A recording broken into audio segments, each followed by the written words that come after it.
Welcome to Fall Friday. If you're new here, my name is Leah, and every Friday in the month of October and November, I will be sharing with you a dinner and dessert recipe inspired by my all-time favorite season, autumn. So if this sounds good to you, make sure you stick around, give this video a like, that way I know that you will be looking forward to these videos every week. And without further ado, let's get started with today's recipe. On the menu this week, we have apple cider braised pork chops with homemade applesauce, wild rice and greens, and glazed baby carrots. And to kick things off this week, we're having my favorite easy 2-ingredient pumpkin muffin that you can then add anything else you want to and decorate with glaze if you prefer. So let's get started. For this recipe, you're going to need the meat of your choice. If you don't want to use boneless pork like I am using, you could also use chicken. Apple cider, which mine is from Michigan, but normal grocery stores tend to carry at this time of year. Also some bacon grease, salt and pepper, onion, garlic, vegetable stock or chicken stock, and some apple cider vinegar. So earlier in the day, I went ahead and made my own vegetable stock, and that is why the pan looks like this. I didn't go ahead and wash it since I'm using vegetable stock in the recipe anyway. So we're gonna put some bacon grease here into the bottom of the pot, and that is what we're going to sear our pork chops with.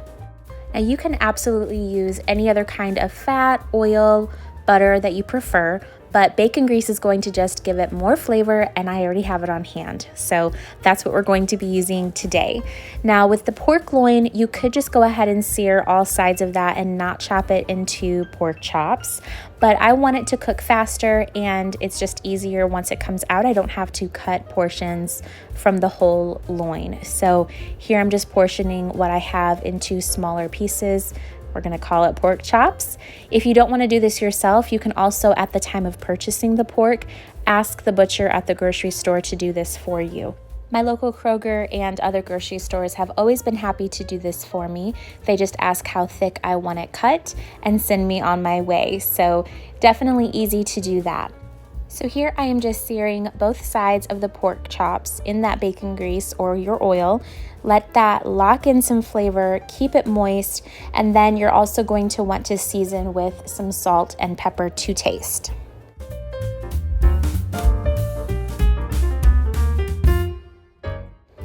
As they sear, you may find that you want to add a little bit more oil or bacon grease, so don't be afraid. You can use as much as you want. You want them to get nice and golden on each side.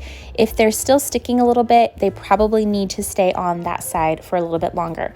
My opinion is once it stops being stuck, they're usually ready to flip. Next, I need to work on my mise en place and get the onion all sliced up. Now you can do chopped onion, you can do sliced onion. Here I'm just going to do some thin slices. And I'm only going to use half of an onion. So once I get that peeled, I'm going to slice it into thinner strips. Then I'm also going to be working on some garlic. So it doesn't take very long for the pork chops to sear. You may have just enough time to get the onion and maybe the garlic done by the time you are ready for it.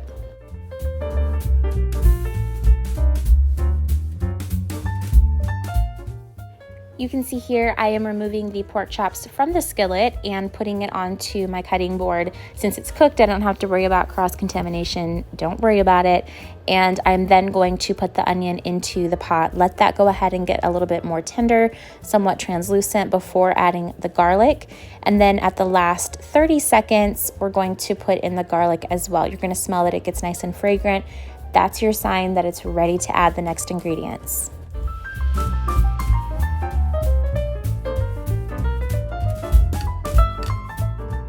I will have listed for you the full detailed recipe for this meal in the description box, so you don't have to worry about writing this down as we go.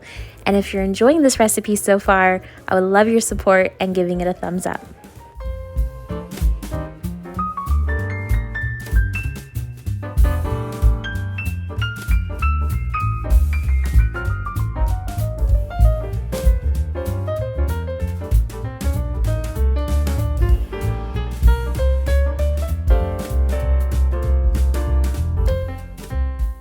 Now that we have the pork in the oven, we've got about an hour and 20 minutes to get the rest of the meal going. So I'm going to start with the applesauce. And here you can clearly see I have a toddler in the home.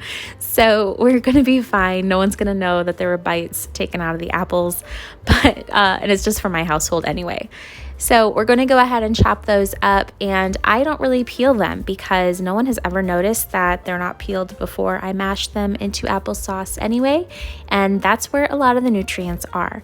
So once you have them chopped up, you're going to put them into a saucepan, and I'm using apple cider here, but you could also use apple juice, or you could even just use a little bit of water. So again, I will share the recipe with you in the description box, but if you're not going to be using something sweet like cider or juice, you'll also want to add in a little bit of sugar. You can do some brown sugar or white sugar, and then I also like to add in some cinnamon. Next, I'm starting on the wild rice side dish, and you can just prepare it as directed on the package, but I'm also adding some spinach to it. Once the water comes to a boil, just go ahead and turn that down to a simmer, and then I'm also going to add some flavoring. I put in a little bit of butter, some coriander, and powdered garlic. While the rice is cooking and our pork is in the oven, we're going to move on to mashing up our applesauce. And I am so excited to share this new product with you. It was given to me by the company AceKool, and you actually get a discount, 20% off if you want to use my code and purchase this with the link in the description box until the next 30 days. So definitely check that out if you are in the market for an immersion blender. I absolutely was. I'm so excited I was able to take advantage of their offer. So you take advantage of it as well. It's really affordable, and it comes with a lot of awesome attachments.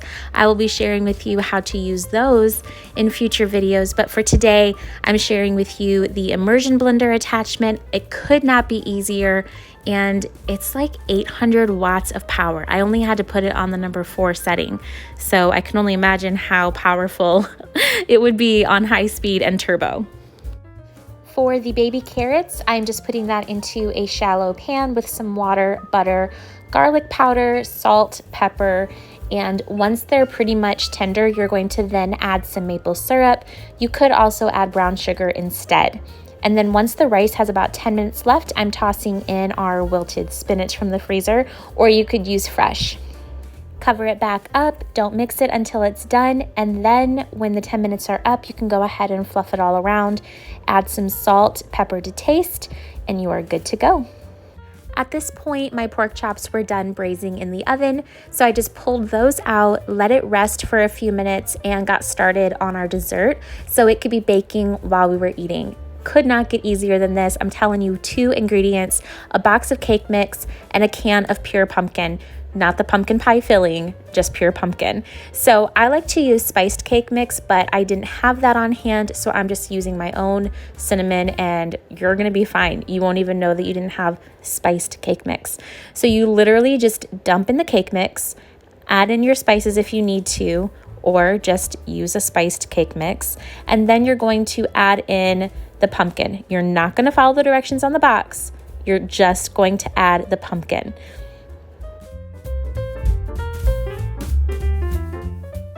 I cannot remember the exact time that I learned this recipe, but I know that it dates way back to when my mom and I were doing Weight Watchers before I went to college.